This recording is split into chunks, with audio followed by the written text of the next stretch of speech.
Terve! Terveisiä ulkoilmasta. On täällä meidän kesäpaikalla tutkimassa talven tuhoja tai lumitilannetta noin yleensä, kun odotan sitä kevättä ihan tajuttomasti.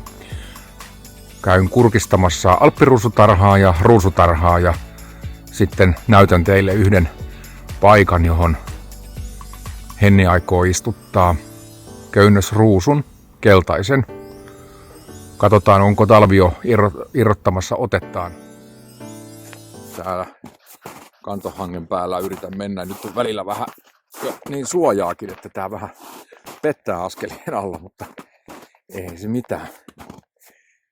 No, tässä meidän silmäterämme eli ruusut kesäisin ovat. Ja kuten huomaatte, niin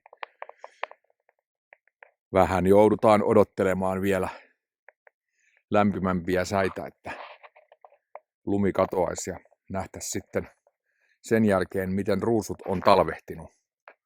Siinä mielessä varmaan ruusulle hyvä, että lunta ainakin on, niin se on suojannut niitä kovimmilta pakkasilta.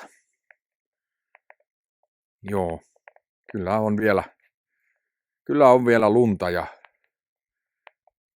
muutamia aurinkoisia päiviä tässä kyllä kaivattaisiin.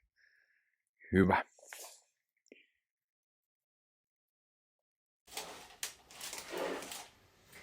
Moikka! Maaliskuun parempaa puolta mennään. Valoisuus lisääntyy, vaikka viime aikoina onkin ollut aika pilvistä. Mutta me ollaan jatkettu kevätpuuhia normaalisti. Lisäkylvöjä näin maalis-huhtikuussa on mahdollista tehdä ja mä oon nyt viime aikoina laittanut lähinnä yrttejä. Persiljaa, basilikaa, timjamia. Sitten aika iso operaatio, mikä on joka kevät, niin mä talvehditan pelargoonioita. Mulla on semmoista vanhaa moorpakkoa muun muassa, tai pääasiallisesti sitä, ja talvehditan tosiaan ne pelargooniat. Ja ne on haettu kellarista ja leikattu ja ruukutettu tai vanhoihin ruukkuihin laitettu vähän uutta multaa ja lannotetta. Tästä asiasta pelargonian keväthuollosta mä oon viime vuonna tehnyt videon, eli se kannattaa katsoa, jos oot pelargonia-ihminen. Mutta sitten tämmöiseen klonkkuun. Tää on aika mielenkiintoinen taimi, niin kuin ehkä lehtimuodosta tunnistatte, niin kyseessä on ruusu. Tää on David Austin Rose ja lajike on Gloire de Dijon. Mä ostin tän joulukuussa David Austinin verkkokaupasta paljasjuurisena taimena ja kuriiri toi sen viikossa. Ja olikin muuten aika optimaalinen ajankohta ostaa se, nimittäin nyt Brexitin ja kasvinsuojelulain muuttumisen myötä, niin tällä hetkellä he eivät pysty verkkokaupasta taimia toimittamaan Eurooppaan. Tässä näette kuvan, miltä tämä paljasjuurinen taimi näytti, kun se tuli meille tällaisessa lämpöpussissa. Ja se oli siinä vaiheessa jo hyvin terhakka ja vihreä. No, meillähän umpitalvea mennään joulukuussa, niin kuin mennään vieläkin, niin tein sillä tavalla, että otin tämmöisen vanhan ämpärin, sinne turvetta ja sen juurakon turpeeseen. Sen jälkeen mä sijoitin tämän ruukun kellariin samaan paikkaan, missä nämä pelargoniat kasvaa. Ja se paikka on ikkunaton tila. Tässä näette nyt tuloksen.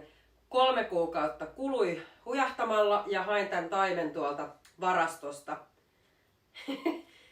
Puolimetrisiä versoja, jopa ehkä ylikin.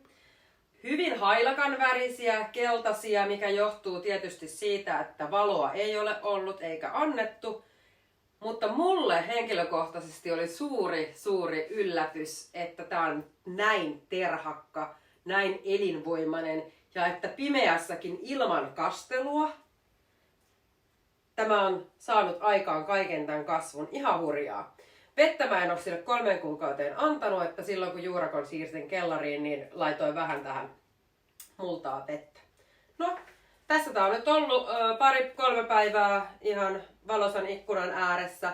Alkaapa muuttumaan nämä keltaiset lehdet vähän vihreimmiksi ja valo tekee hyvää, mutta seurataan ja katsotaan mitä tästä tulee.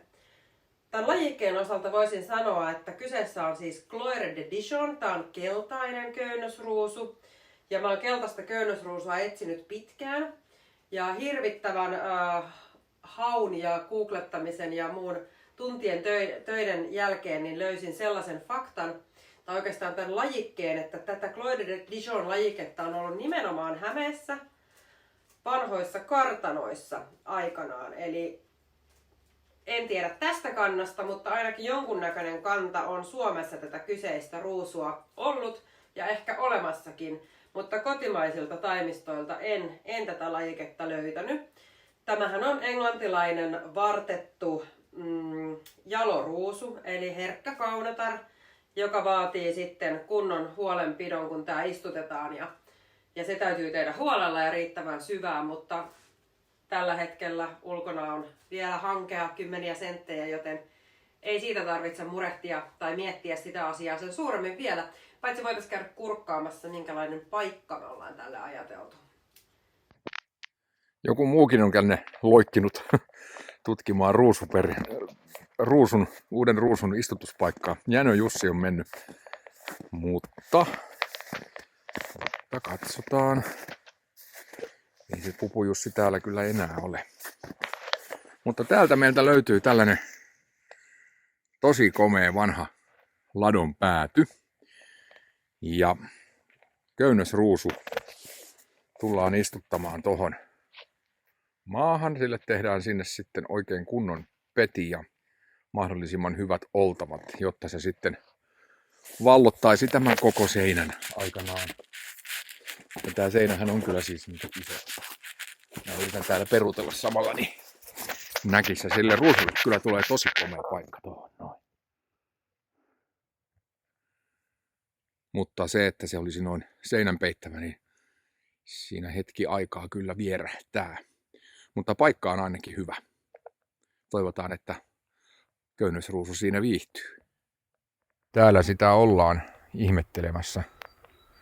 Talitintti tuolla puussa jo lauleskelee ja meidän koristepolkupyörä ainakin on nauttinut talvesta ja ruostunut lisää. Hänellä menee oikein hyvin. Mutta täältä pitäisi löytyä meidän alppiruusut ja itse asiassa lunta on nyt niin paljon, että ei täällä näy kuin yksi ainut törröttämässä ja niitä on sentään tässä useita. Eli lunta on vielä niin paljon, että tuolla jossain lumenkätköissä ne alppiruusut on. Vähän latvoja tossa näkyy. Tonne ei nyt auta kyllä mennä ollenkaan kävelemään, kun ei muista yhtään, että missä kohtaa ne alppiruusut siellä on. Tulee vaan enemmän tuhoja aikaan, jos sinne tallustelee. En tiedä, miten ne tosta taas selviää, mutta kaipa ne sieltä, kun kevät etenee, niin tulee kaikki esille. Jos tykkäsit, käy peukuttamassa, voi esittää kysymyksiä, antaa palautetta ja tilaa kanava, jos et ole vielä sitä tehnyt. Ei muuta, aurinko paistaa, nautitaan keväästä. Moi!